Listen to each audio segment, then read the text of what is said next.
this morning that I would talk to you about. I've kind of brought a visual clue here, so we're going to talk about Easter. Oh, and spots as well.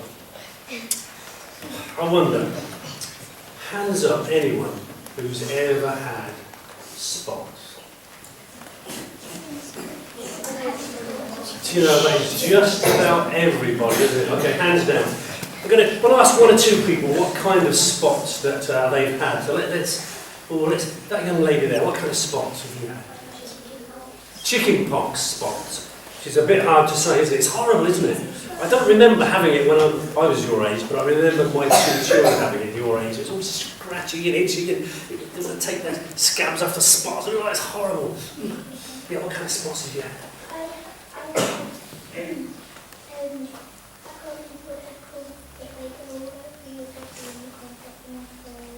Oh, that sounds horrible as well. Nobody wants spots like that. We'll do one more. We'll come over to here. You've had what? Oh, I've never heard of that. You have to tell me what that is afterwards. There's always, hands down, there's all sorts of different spots, aren't there? There's things like chicken pox spots, and then there's kind of rashes. Sometimes we get a rash. My wife gets a rash if she rubs up against a conifer type tree and she comes out in a rash. Other people, if they get too hot, they come out in a prickly heat rash. There's all sorts of spots. And then, of course, there's the dreaded teenage spots, which generally you get when you're a teenager, obviously.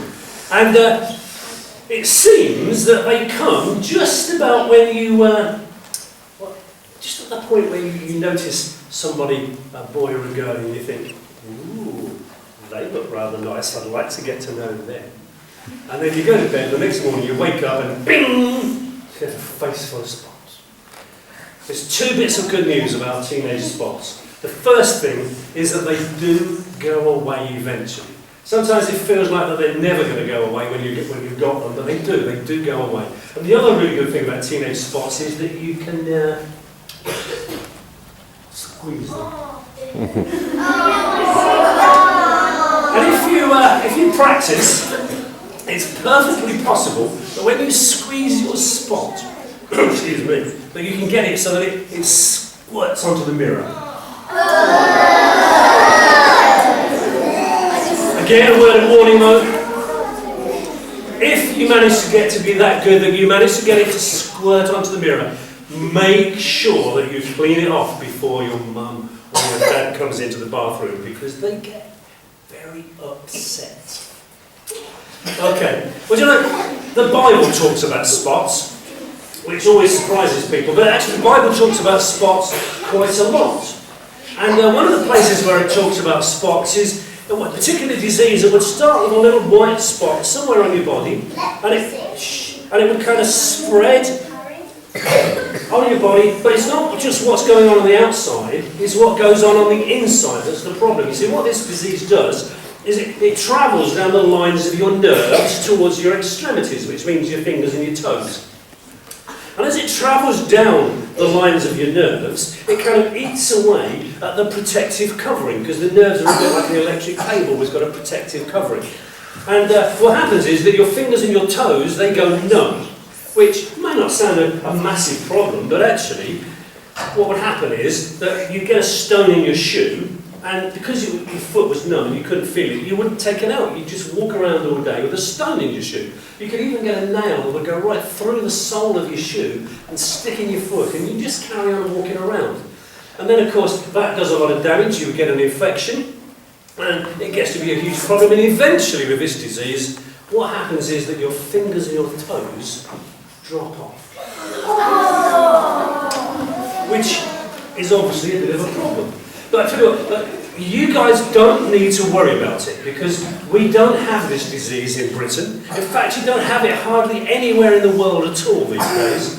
And you know, even if you went on a very exotic foreign holiday, and even if you did go somewhere where this disease was there and you got it, you just take the medicines and it goes away these days. But it used to be a really horrible disease, and not many people have heard about this, which is a surprise when you said leprosy, because that is the disease.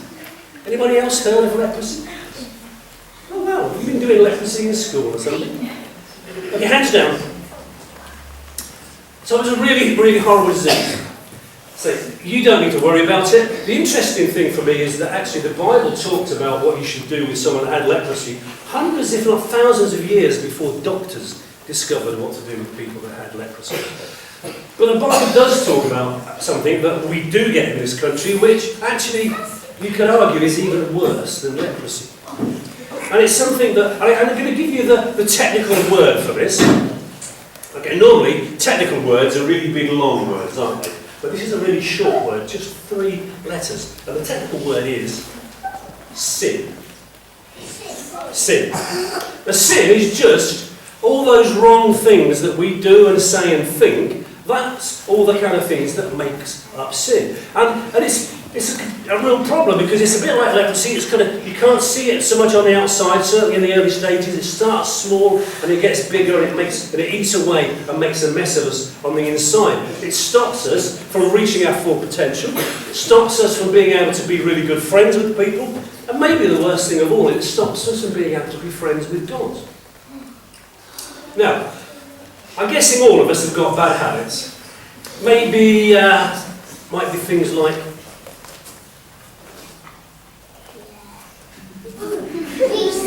picking your nose, or biting your fingernails. Well, we're not talking about things like that. Those kind of things don't fit into that sin category. The things we're talking about, things like lying and stealing and cheating and fighting and all those kind of things. And as I say, they start off really small. So, for instance, we start off telling a little tiny white lie, and then we end up having to tell a bigger lie to cover up that white lie, don't we? And then we tell a medium-sized lie to cover that one up, and then we end up telling great big whoppers. Well, if you don't want to get caught telling a great big whopper, don't tell a little tiny white lie at the beginning. And if you don't want to get caught robbing a bank, don't take 2 biscuits when Mum said you can only have 1. You see, it starts small, grows bigger, and eats away at the inside of us. Okay, now, I thought we'd have a bit of fun. Explain kind of a little bit how that works, how we can get rid of it, and also the link to Easter, because we've not kind of mentioned Easter yet, have we? Now, I need a volunteer to come and give me a hand with this, and because we're videoing it, I've actually asked the teachers if they can select somebody so that we know that it's okay for them to be videoed. So, Cody is going to come and help me. Normally I would just choose randomly, but Cody's going to come and give me a hand. So thank you ever so much, Cody, for agreeing to come and help me out. I'm not sure whether she's entirely thrilled with this, although I do know she does panto. Stand over this side for me. Thank you. Okay, Cody, what I'm going to give you this blue handkerchief, and I want you to take it. I want you to examine it. Make sure that there's no trap doors, there's no electronic switches, nobody hiding inside. Because you see, what's going to happen is, when you get to lunchtime, loads of people are going to come up to you and they're going to say, Cody, how did you do that? And some of them will say, I bet those spots weren't really stuck on. They were just kind of easily peeled off, or they're just magnets. So have a good look. Particularly have a good look at the spots. Make sure that the spots really are sewn on. So you need to give it a really good look. And it is just what we said it is. It's a blue handkerchief with white spots sewn onto it. Yeah, can you check both sides and then? Yes. You're happy with that? Okay, that's brilliant. Okay, Cody, what can you see in there? Nothing. Do you know why? It's because there's nothing in there. But it's okay, it's not a trick question. We just need to make sure that we know the spots are stuck on and there's nothing in the bag. So Cody, could you fold that up for me? You can use my little table if you want, just to fold it up. You could fold it in half and half again, because then it fits nicely. Are you that tidy with your bedroom? Okay. Let's stick it in there, push it down, Fabulous. Okay, what I'm going to do, Cody, I need to get you to knock the spots off. I'll see if you can knock the spots off my bag. So I'm going to hold it like this, and I want you to get your fist and just give it a really good hard punch to see if you can knock the spots off. Okay? Good. Have you done it? Oh, sorry, I haven't done it.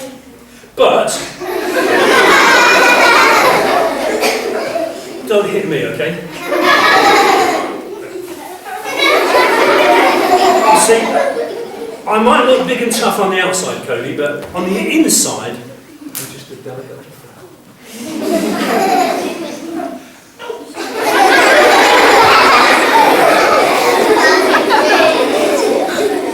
And I'm especially delicate, just about the height that your fist's at.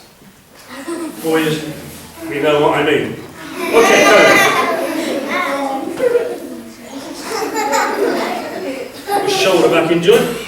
Fabulous. Okay, Cody, let's see if you manage to knock the spots off. So you want to take your hand, put it in, take it out, open it up, and let's have a look to see if you manage to.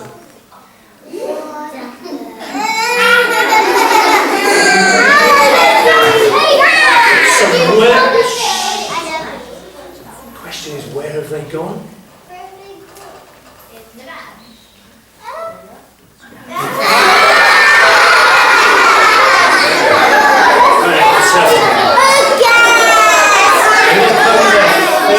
Stuck on there as well. Cody, do you know what's going to happen now, Cody? When you give me that handkerchief back, what's going to happen is that completely spontaneously, everybody here is going to give you a massive round of applause. They will. No, you hit.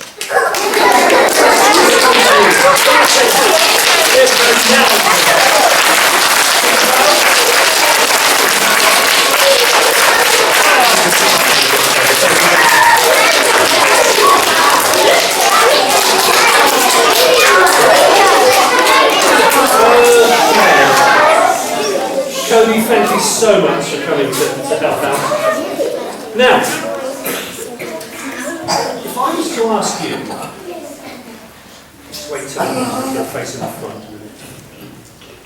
If I was to ask you what Easter is all about, you would probably tell me that it's about things like fluffy bunny rabbits and little chickens and chocolate Easter eggs. And then eventually, if we carried on, somebody would say, oh, but actually, all those things are kind of like symbols or pictures of what Easter's about, because Easter is about new life. And that's absolutely right. And you know, this is another symbol or another picture of what Easter is all about. Because you remember back to Easter, when Jesus was arrested, and he was punished, and he was put to death on that cross. But you know, he wasn't being punished because he'd done anything wrong. He was being punished for the wrong things that we all do and say and think. And because he was punished in our place, we kind of don't have to be punished. Because you see, it's like as if that sin that spots our lives, makes a mess of us on the inside, that he took that upon himself.